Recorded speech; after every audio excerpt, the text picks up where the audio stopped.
At ngayon, grabe, ito na ang full narration ng Kabanata 1164. Posibleng ito na ang pinakamalupit at pinakamasakit na kabanata sa buong God Valley flashback. Sa videong to, makikita na natin kung paano tuluyang nagwala si Rox D. Zebite, ang dating kakampi, na ngayon ay unti-unting nilalamon ng kapangyarihan ni Imo. Ang kanyang sigaw, hindi na mula sa galit, kundi sa sakit at kawalan ng pag-asa. Bago tayo magsimula, kalambangin mo na yan, para mas marami pa tayong maabot at mas lumago pa ang ating channel.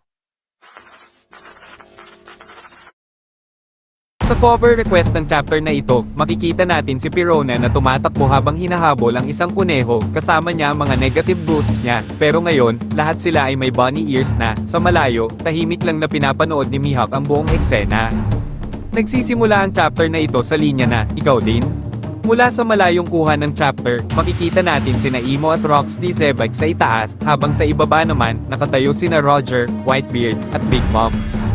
Bigla namang maririnig ang malakas na sigaw ng sakit mula kay Rox. Sabi ni Whitebeard, parang hindi tumatama ang mga atake ni Rox Logia type kaya siya. Pinapakita rin sina Roger, Garp, Kaido at Linlin na parehong tahimik lang na nakatingin. Biglang nagsalita si Linlin, ano ba yang nilalang na yan? Nakikita natin dito si Rox na hirap labanan ang Domi Reversi na ginagamit ni Imo. Sabay sabi ni Imo, ang kulit mo ha, hindi ka pa rin ba sumusuko, pero buong tapang na sumagot si Rox, huwag mong maliitin ang mga tao, halimaw pa.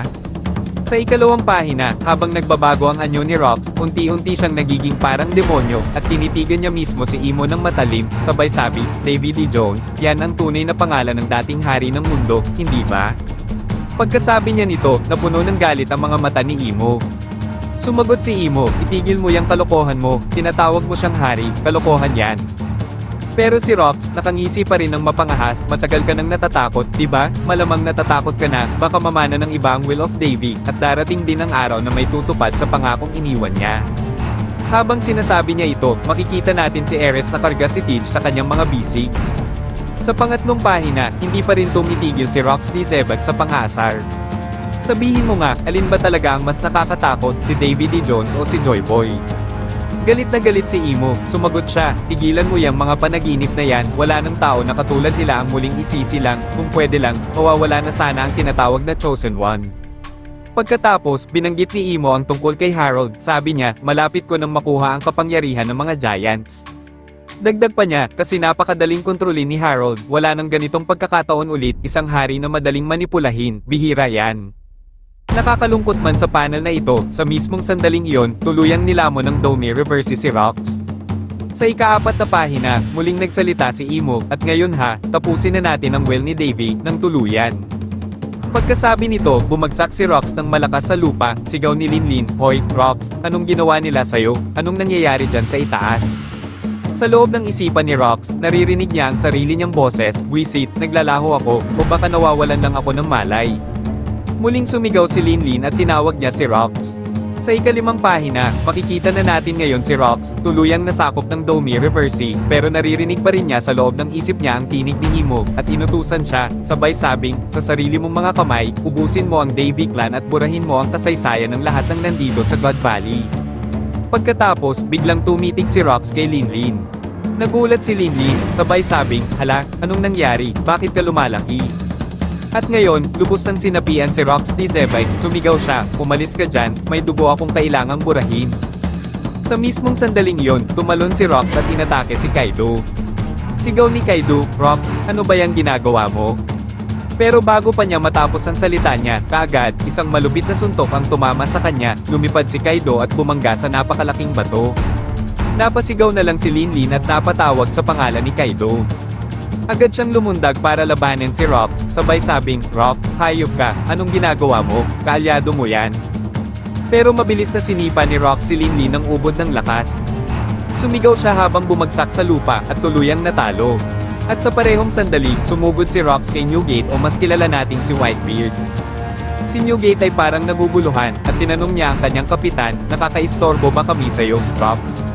Sumagot si Rox, malamang, hadlang kayo sa akin. Nagbanggaan sila, isang matinding sagupaan ng dalawang halimaw, ang lakas ng Conqueror's hockey nila, ay nagbanggaan at kumalat na parang itim na kidlat sa buong isla ng God Valley. Ang mga marine sa paligid, ay tulalang nakatingin. Isa sa kanila ang sumigaw, napatanong nang makita na ang bundok ay parang guguho na. Sa ika-10 na pahina, dahil sa sobrang lakas ng hockey sa God Valley, isa sa 2 bundok ng God Valley ay tuluyang bumagsak sa lupa, maririnig mo ang mga sigaw ng takot na para bang katapusan na ng mundo. Nagkakagulo ang lahat, mga pirata, mga sibilyan, lahat ay nagtatakbuhan. Makikita din natin si Ares dito na tumatakbo habang bitbit si Teach na nagmamadaling tumakas. Habang nasa likod nila si Rox, mabilis na humahabol. Hindi ipinakita kung ano ang nangyari kay Whitebeard pagkatapos ng laban, pero malinaw na natalo rin siya. Sa kabilang bahagi, makikita ang mga barkong pandagat ng Marine. May sumigaw, may barkong pandigma sa Hilagang Silangan, pinapalayo nito ang bomb fleet. Sa Northeast Coast, makikita natin ang isang Celestial Dragons, nanginginig sa takot, sabay sabing, saan galing yung lindol na yun? Nagmamadali ang ilang Celestial Dragons papunta sa barko, sumigaw ang isang Marine, bilisan ninyo, lahat kayo. Isa namang Celestial Dragons ang umalma, huwag kayong aalis, kapag iiwan ninyo kami, ipapapatay namin kayong lahat. Habang sa southwest of God Valley, makikita naman natin ang ilang pirata, kasama sina Rayleigh at Shaggy. Sabi ng isa, bilisan mo, Rayleigh, wala nang pag-asa ang islang to. Kitang-kita natin ang pag-alala ni Rayleigh para sa kanyang kapitan, napatanong sa sarili at sabing, ayos lang kaya si Roger. Habang tumatakbo ang mga pirata, may ilan pang bitbit ang mga kayamanan. May isa ang nagsabi, grabe, dami nating nakuha na kayamanan, isa pa ang sumigaw, patay dead end na, wala nang daanan, takbo. Sa ika-11 na pahina, nagbago ang eksena, ngayon, si Dragon ay nakaluhod sa lupa, sinisisi ang kanyang sarili sa pagkahiwalay sa mga bata. Napamura siya, buisit, hindi naman ako bata, nasaan na ba sila? Pagkatapos, makikita natin si Kuma, Ivankov, at Ginny. Sabi ni Ivankov, Kuma, tama na yan, imposible na to, kung magpapatuloy pa tayo, pati tayo malalagay sa panganib. Sumigaw si Ginny, at napatawag na lang sa pangalan ni Kuma. Pero ang sagot ni Batang Kuma, may mga buhay pa ba akong pwedeng iligtas? Doon, may nakikita pa akong dalawa, paglingon niya, makikita si Captain John, duguan at halos hindi na makatayo. Sabi ni John, wisit yung hayop na si Ganzo, pagkatapos, ipinakita si Ganzo, nakahandusay din sa lupa, nabugbog at tinalo na din ni Shiki. Hingal na hingal siya, sabay sabi, wisit ka, Shiki, pero wala na ring makakatakas sa isla na to. Tawa na namang sagot ni Shiki, huwag mong isipin na kakayanin mo akong paikutin. Kasunod nito, maririnig ang mga sigaw sa paligid, lahat ay tumakbo papunta sa dalampasigan, kailangan natin ng stretcher dito, nasusunog na ang kagubatan, hindi na tayo makagalaw. At sa pahina ng 12, makikita natin na habang tumatakas ang lahat, nakahabol na si Rox kina Ares at Gage. Pinupunit niya lang ang mga puno gamit ang kamay niya, na parang wala lang. Nagulat si Ares, sabay sabing, Rox, ano yang anyo mo? Nakakalungkot guys, may luhang sabi niya, ibig bang sabihin nitong, talo na tayo, di ba? Pasensya na, masyado pang maaga para matagpuan mo siya, pero ginawa mo yun, para lang iligtas kami. Niyakap na lamang ni Ares ng mahigpit ang kanilang anak, sabay sabi, Teach, tatalon tayo sa dagat. Wala nang ibang paraan kundi lumangoy, hindi ko hahayaang mawala ang dugo ng Davy lineages natin. Mabubuhay tayo, kahit anong mangyari, pero sa mismong sandaling yon, isang armas ang itinutok sa kanila, may sumigaw na may mga takas daw sa baybayin. Sa pahina 13 at 14, makikita natin na yun pala ay mga barkong pandigma ng Marines. Isang kanyan, at agad nilang binugahan ng putok papunta kina Ares at Gage. Napasigaw na lamang si Ares, habang habol na habol pa rin si Rox.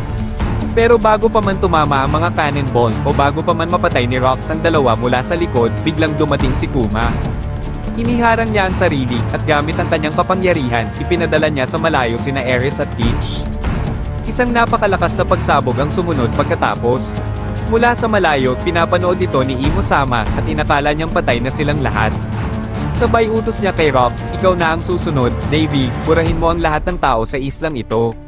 Sa kabilang banda, sigaw ng isang Marine, tinawag si Garp para makaalis na sila. Pero sagot ni Garp, kayo ang magbilis, ilan pa ba ang naiwan sa isla? Sinubukang tawagan ng isa si Roger, Roger, nasaan ka na? Kalma lang ang sagot ni Roger, ayos lang ako, sabihin mo lang kapag nandyan na ang lahat. Sa huling double page sa kabanatang ito, sabay na sumigaw sina Roger at Garp at hinanap si Rox. At sa napakalupit na full page na pangyayari, makikita natin si Rox D. Zebite nakatayo ng tuwid at dambuhala, nakaharap kina Roger at Garp. Sabi ni Roger, nakakaawa naman, ganito ka na lang ba ngayon? Sabi ni Garp, hindi namin hahayaang saktan mo pa ang mga kasama namin. Pero biglang may boses na umalingaw-ngaw sa loob ng kanilang isipan na pareho nilang narinig. Sabi ni Roger, ano to, kaninong boses to, at narinig nila ang huling mga salita ni Rox. Habang puno ng luha ang kanyang mga mata, mahina niyang sinabi at nakiusap, tinawag ang pangalan ni na Roger at Garp, nagmamakaawa sa dalawa, sabay sabing, patayin na ninyo ako. At doon guys, nagtapos ang eksena, nakatingin sina Roger at Garp, tulala, tahimik, at hindi makapaniwala. Grabe ang kabanata na ito, sobrang lupit, hindi ko inasahan na ganito pala katindi at kasakit ang katapusan ni Rox, ngayon ay nakaluhod, puno ng luha at sakit, at nagmakaawa na tapusin na lamang ang kanyang buhay. Para sa akin, ang tumatak talaga ay yung kay Kuma, grabe ibang klase, dahil sa gitna ng kaguluhan sa God Valley, habang lahat ay tumatakbo para mabuhay, siya lang ang tumayo para iligtas ang iba, kung hindi dahil sa kanya, baka wala ring Blackbeard ngayon, at iba na ang takbo ng buong kasaysayan ng One Piece. Kaya saludo sa'yo, Kumichi, ngayon, comment nyo sa baba kung ano ang pananaw nyo, gusto kong marinig yun, salamat po sa panonood.